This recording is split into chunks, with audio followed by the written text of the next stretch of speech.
నమస్తే. మన ప్రకృతిని రక్షించాలి అంటే ముఖ్యంగా మనం అందరం ఆలోచించాల్సింది ఏంటంటే ప్రతి లైఫ్లో ప్రతి స్టెప్ కూడా ఏ విధంగా మనం పొల్యూషన్ చేయకుండా ఉండగలం అనేది ముఖ్యంగా ఆలోచించాలి.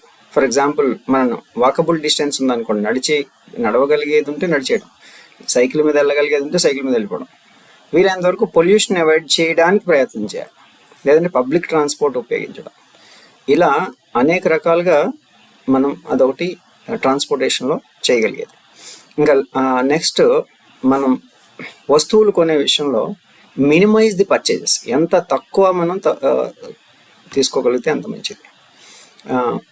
ఆ విషయంలో అన్ప్రాసెస్డ్ ఫార్మ్ ఫుడ్స్ అంటే ఫుడ్ విషయంలో వస్తే న్యాచురల్గా దొరికేటువంటి ఇంగ్రీడియంట్స్ మాత్రమే తీసుకుంటే, ప్రాసెస్డ్ కాకుండా, దట్ విల్ మేక్ యూ అంటే అది చాలా ప్రకృతి రక్షణ కలుగుతుంది. అంటే లోకల్లీ గ్రోన్, అక్కడే పండినటువంటి, దగ్గరగా పండినటువంటి వాటిని సోర్స్ చేసుకోవడం.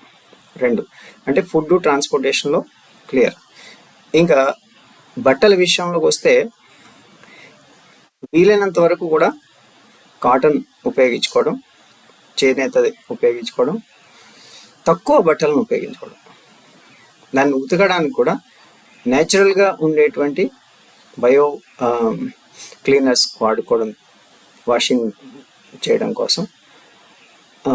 కెమికల్ వేస్ట్ మనం పొల్యూట్ చేయకుండా ఉండడం, ఇలాంటివి. ఇంకా నెక్స్ట్, మన డే టు డే లైఫ్ స్టైల్లో ఈ 3 చాలా ఉంది: ఫుడ్, ట్రాన్స్పోర్టేషన్, క్లోతింగ్. ఇంకా నెక్స్ట్ ఎంటర్టైన్మెంట్స్ కానీ, వేరే ఏదైనా అంటే ఎక్స్ట్రా వస్తువులు కొనుక్కోవడం కానీ, ఇలాంటి విషయాల్లో ఏ షాపింగ్కి వెళ్ళినా, ఎక్కడికి వెళ్ళినా ప్లాస్టిక్స్ వాడకుండా ఉండడం, జంక్ ఫుడ్స్ తినకుండా ఉండడం, అలాగే ఈ భూమిని నాశనం చేసేటువంటి ఏది కూడా భూమి మీద వేయకుండా ఉన్నట్టయితే మనం చాలా వరకు కూడా భూమికి సహకరించే వాళ్ళు అవుతాం. అంటే ఏంటి, మన జీవితం వల్ల వేరే జీవరాశి నష్టం కలగకుండా మనం చూసుకోగలుగుతాం.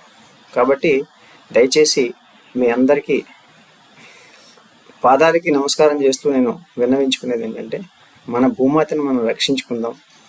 Simplify your life, be eco friendly, be healthy.